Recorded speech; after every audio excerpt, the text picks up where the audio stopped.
Halo guys, sekarang kita lagi berada di tempat peternakan perkutut yang lumayan besar. Coba kita lihat di awal dari sini.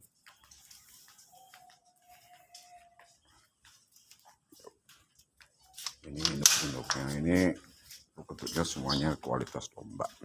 Nah seperti ini. Ayo guys, bisa ramat ya. Nah itu anak-anaknya guys. Itu anak-anak yang di sana kiri kanan sama. Dan rapi banget, tempat bersih, makanannya juga bersih.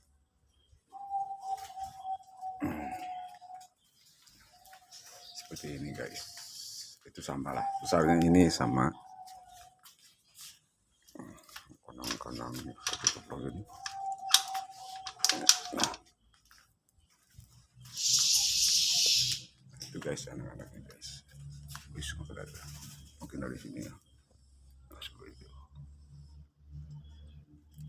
Lanjut ke sini guys, ini kualitas lomba ya perkututnya. Ini sebagian aja nih pera-peranya, enggak yang sebagian disimpan. Dan ini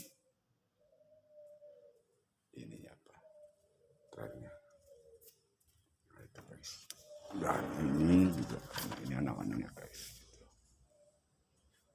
Semua di situ ada pilihan yang bagus di mana gitu. Habis sortiran semuanya. Ya Bu.